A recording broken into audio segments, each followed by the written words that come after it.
Caroline Lucas's demand banned on MPs working for fossil fuel giants as polluters spend millions shaping UK politics. We're going to read into this more from Byline Times, you guys. Let's go.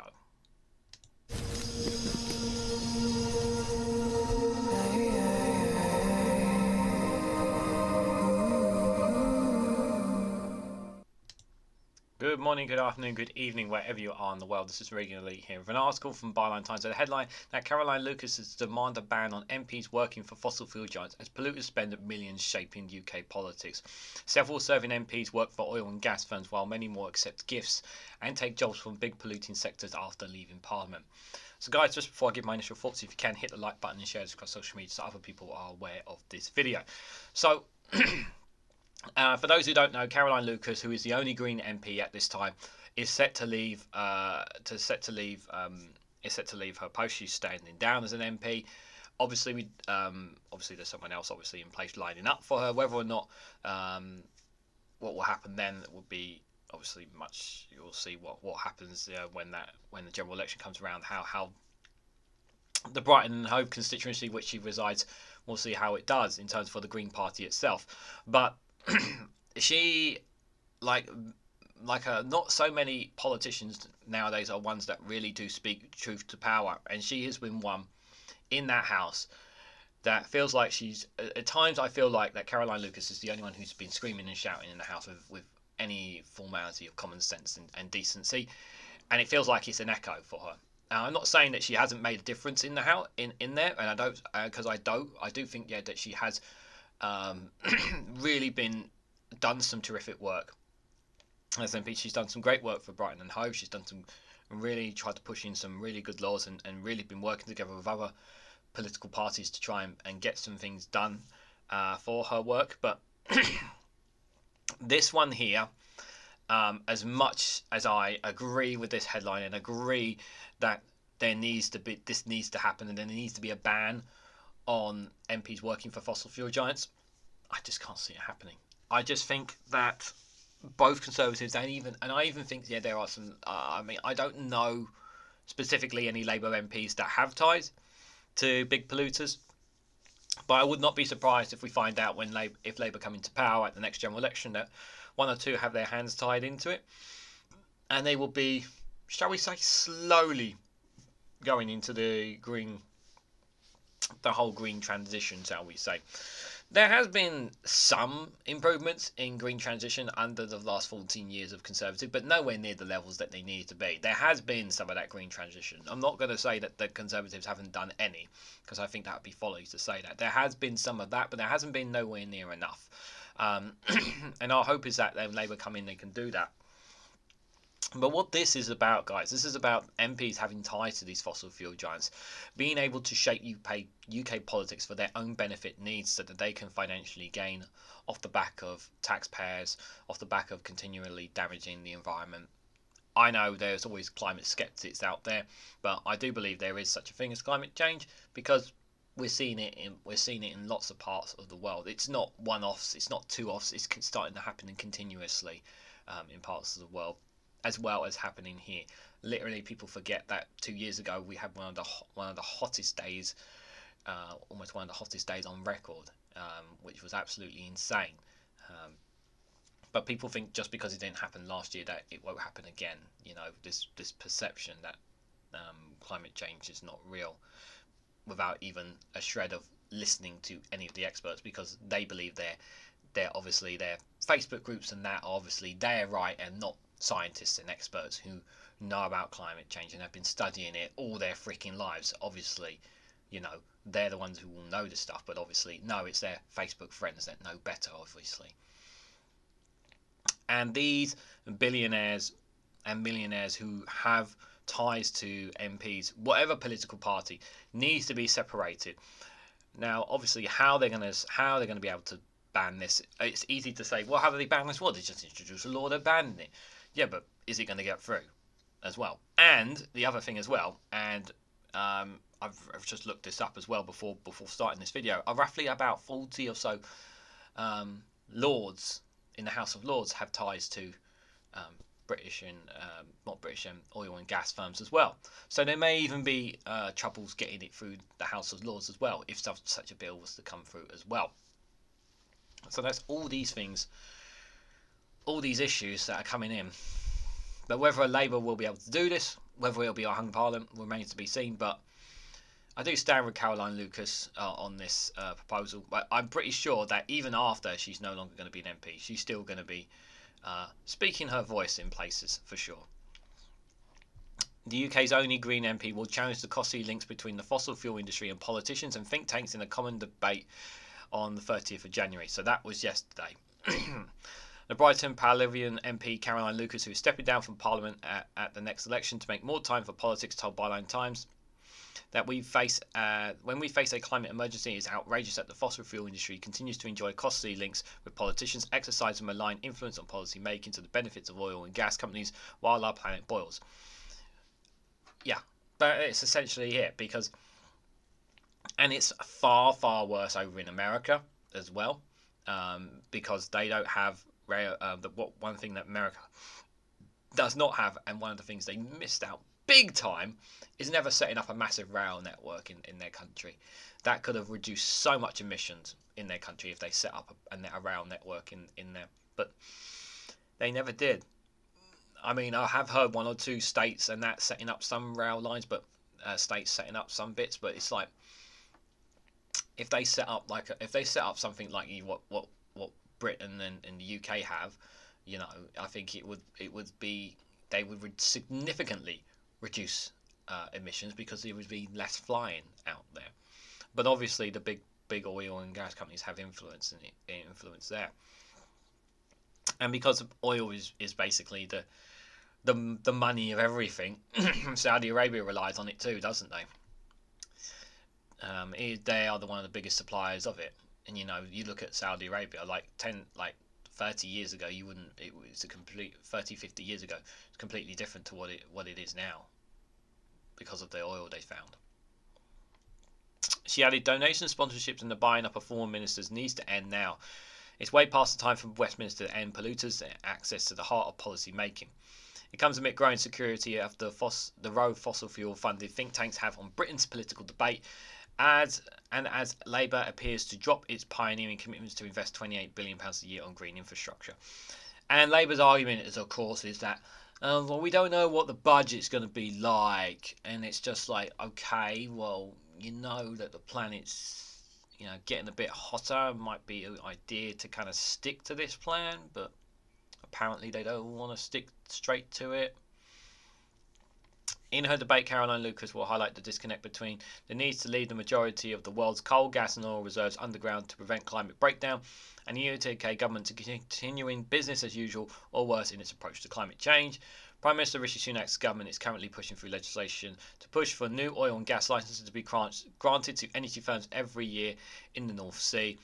By the way, guys, we don't get anything out of this decision from Rishi Sunak to push these legislation in. There's no benefit whatsoever to us. It doesn't reduce our energy bills. It doesn't go into the treasury. It's just to increase more profits for the private companies. There's no benefit whatsoever for us pushing new oil and gas licenses. None at all. If that oil and gas was going to us and we were distributing it and it was going through taxpayer coffers, maybe you'd have an argument. But even that's not happening. So even more the reason not to. Why this is such a stupid thing. Sunak has also rowed back on a number of green commitments, including the phasing out of gas boilers and the ban on new petrol-diesel car sales, and passed legislation intended to target climate protesters such as Public Order Act 2023. Yeah, the way, I understand that the other thing here as well about the protesters, some of them have gone too far in some circumstances, and I understand that. About some of the protesters, Just Stop Oil at times have gone too far. But the argument is that if you're not even willing to sit down with them around the table, what else are they supposed to do? And this is the thing, both Labour and the Conservatives don't want to have negotiations with them. Why not? Why don't you want to sit around the table with them and listen to what they have to say? Why are you so keen to ignore them? all you're gonna do is keeping them. The more you keep doing this, like, it doesn't matter how many legislations or laws you're passing. People are gonna do this because they generally believe, hand on their hearts, that they are willing to die for this cause, because they believe that the planet is dying, and they believe that politicians are not listening, and treating them like criminals is ridiculous. What you should be doing is sitting down around the table and listening to their words and ideas, and perhaps see what you and have general conversations with them. Is it really hard to have a general conversation? No, because apparently it's not with the Conservatives. Last year, climate publication Desmog found that firms and donors linked to climate denial groups, high polluting sectors and fossil fuel interests gave more than 3.5 million to the Conservative Party in 2022. Electoral Commission records reveal that the party and its MPs received considerable sums from highly polluted aviation and construction industries, mining and oil interests, and individuals linked to Global Warming Policy Foundation, a think tank that denies climate science, that the outlet reported. They have no evidence to support it. What's their evidence? Like, the evidence, we've seen the evidence with our own eyes. We've seen it from news reported weather situations, bigger storms, tsunamis. It's being shown. We're seeing the changes. Where's your evidence that none of it is happening? One of the three biggest donors to the Conservative Party are funders and board members of the climate science a skeptic think tank, the Global Warming Policy Foundation, or its spin-off Net Zero Watch. As she will say, journalist Peter Gohin is also unearthed US tax documents showing that Tufton Street clique of right-wing think tanks received more than $1 million from US donors in a single year, 2021, including significant sums from fossil fuel interests, a major Tory donor, and an influential Soviet-born billionaire. We need to separate Tufton Street from politicians. They need to be severed from it completely. Caroline Lucas identifies the influence of the fossil fuel industry as policy and key reasons for government inaction on climate issues. She'll point to the Gulf states pushing for full compliance at the recent United Nations COP28 conference, with ex-Chancellor Philip Hammond, ex-MP Tony Blair, and ex-Minister Francis Mould paid as consultants for lobbyists and polluters. That's there, right there. You can just see they're all in it together,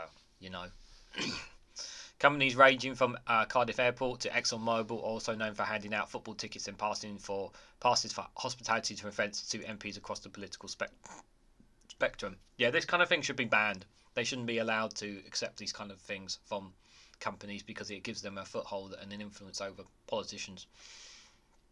There should be something that stops them from handing out these kind of gifts. Even if they're registered as an interest, they should be outright banned, I think. I think it's just a bit too dangerous, because it gives them leverage over politicians. We don't want politicians to have leverage. Lucas points out that former politicians and ministers have often taken up consultancy roles in the oil and gas sector, highlighting the revolving doors between parliamentarians and polluting industries. She also noted that many of the major donors to the Conservative Party are linked to climate science, sceptical groups like Global Watch Policy and Foundation and Net Zero Watch. Senior Conservative MPs, including Mark Pritcham and Sir John Hayes, work for the respective Linden Energy Holdings, a US fossil fuel firm, and fossil fuel logistics firm BB Trade Energy Limited. The Guardian previously reported that Lincoln Energy Holdings had been accused of using classic climate denial tactics to delay action on the climate crisis. Yeah. I have seen that report from The Guardian, yeah. Lucas also criticised the practice of oil and gas firms lavishing MPs with gifts, lobbying to delay the control and block policy to tackle climate change. I just literally said that. The Green MP is calling for an overhaul of the current lobbying rules, noting that most lobbying activists do not preach parliamentarian rules, but still pose major ethical concerns. That's the problem. The rules, there's not rules there to say that that what they're doing is illegal, but we know it's wrong. She proposed a firewall between the fossil fuel industry and decision making, including public disclosure of conversations between policymakers and industry representatives. Lucas has also demanded a complete ban on any sitting parliamentarians doing consultancy work for fossil fuel interests, and to end fossil fuel company sponsorship of political party conferences. Yes, 100% agree with that. We should add weapons to that too, Did you know that I think a weapons company was part of the Labour conference as well? Did you guys know that? Pretty sure, yeah, they had one or two weapons arm dealers as well. It's almost like they have no problem with war, apparently. Where have I tied Labour, the Labour Party in war before. Can't quite put my finger on it. The former Labour leader suggested banning fossil fuel industry involvement and climate negotiations, prohibiting swaps between the industry and government, and implementing stricter rules on post-parliamentary employment in the industry. Last July, Labour left-winger Richard Burden proposed a new law to prevent MPs from taking any second jobs with or receiving donation gifts, hospitalities or benefit in kinds from any company that makes more than 50% of its annual revenue from oil and gas. Needless to say, it was not endorsed by the government. Of course it wasn't. Why would they want to do that? Polluting firms and lobbyists are also known to run and fund all-party political groups in Parliament, which brings together MPs and peers to propose policy and shape political debate. Polling released in November found that voters believe Britain's think tanks, the Policy Research House, that often have charitable status, are opaque and need to open up about their funding. Yes, I think all charities, all of these have to have these fundings completely public. For the media, for the people to know, they should be made public. And when these think tank people come on to shows, I've said this before, but I'll remind you again: anyone who comes from these think tanks or whatever, they must, if they go on to any talk shows or whatever, the presenter must publicly tell them who they work for, but where the funding for them comes from, so that people know, okay, so this is this firm here that from this funding think tank, economic affairs or something, and they're also known for climate act deniers or whatever.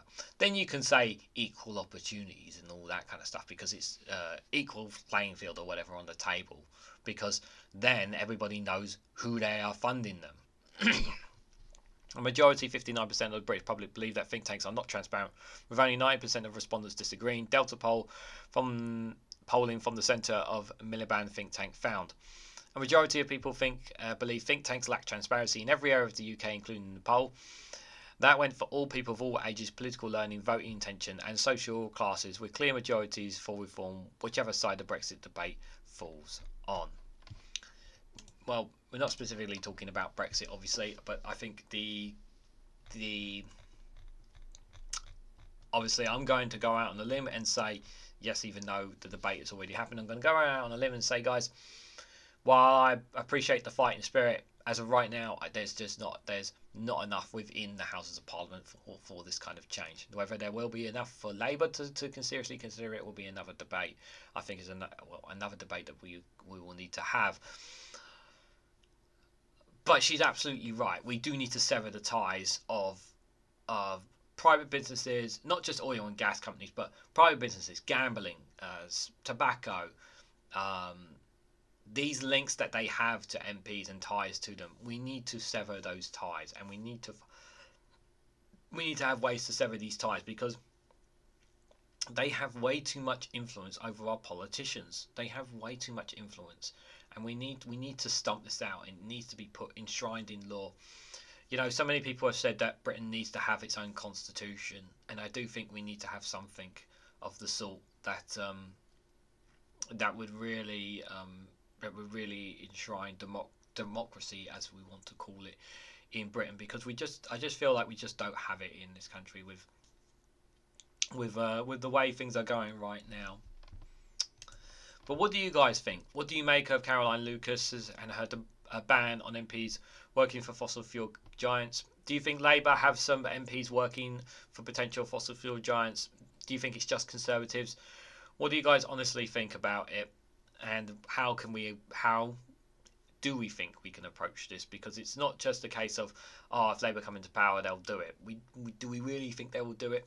Lots of questions, not enough answers, guys. But let me know what your thoughts are in the comment section down below. If you found this video interesting, please hit the like button. It'd be greatly appreciated. Share this across social media and hit that bell notification icon so you'll be notified of when I upload another video. And if you want to financially support me in the work I do here, you can do so by becoming a YouTube member for as little as 99p, or joining me on Patreon for exclusive content. Thanks so much for watching, guys, and I hope to catch you all very, very soon.